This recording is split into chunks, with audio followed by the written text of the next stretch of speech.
So you've got a sales meeting, but how do you prepare for it?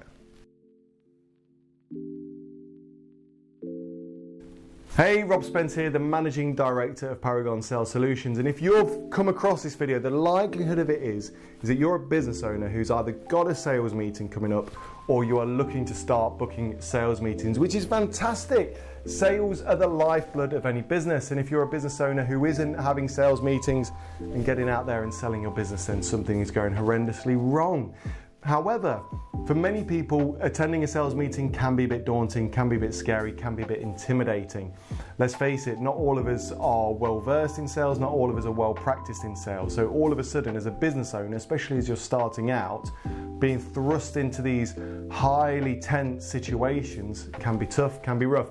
And in this video, we've got several, I can't remember how many there, 4 or 5 hints and tips to help you prepare for that all-important sales meeting. But before we do go on, please hit that subscribe button, hit the follow button depending on what platform you're watching this on, hit the like button and drop a comment below. We'd love to see who's watching these weekly sales hints and tips advice videos.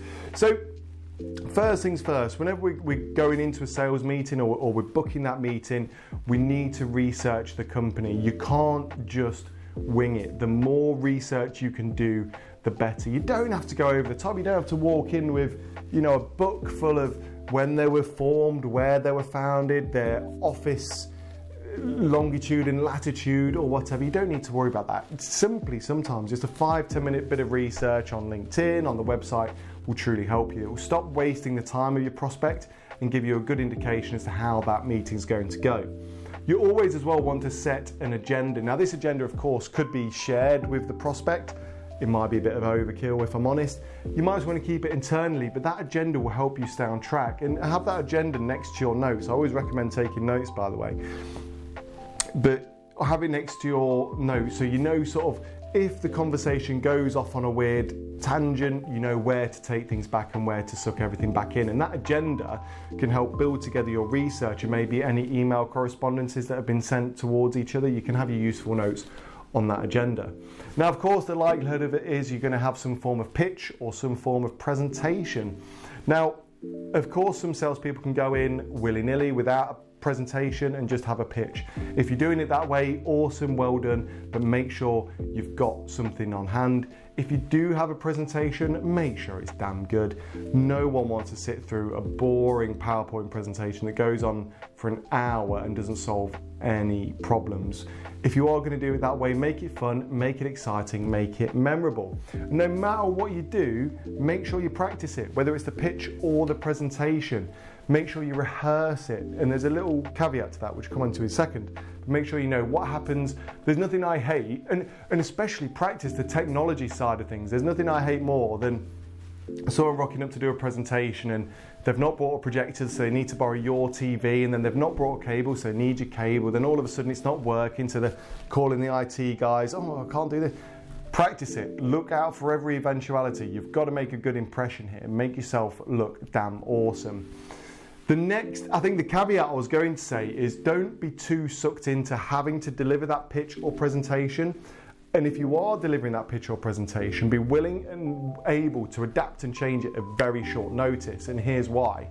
If you're in that meeting and you're speaking to your prospect and they say to you, right, my priority are mugs. Okay, these are my priority, these are my current pain points. Mugs is my number one priority. Your prospect is just giving you loads of clues about what they want to hear, okay? But your presentation doesn't mention mugs. It mentions glasses, which is fine because eventually in the presentation, after 35 minutes, the mugs will come into play. But I've made this presentation all about the glasses because I think as a salesperson that the most profitable part of our business is our glasses. Everyone loves the glasses. I know you like the mugs, but we prefer the glasses. Can you see where the problem's going to occur? You've got to be willing and able to adapt, and don't be afraid to have a bit of a laugh and a joke about it. If you have created a PowerPoint presentation that focuses on glasses, say, look, you've taken away half an hour my presentation, you've saved yourself half an hour, let's crack straight on to the mugs. If we do need to come back to the glasses, I can bring those slides back up for you.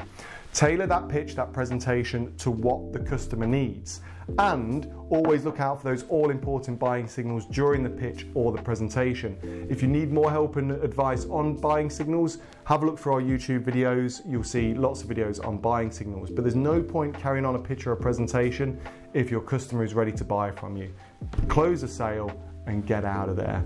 I guess the final tip I'm going to share with you is to be ready to answer tough questions, or even at times, and probably both, objections.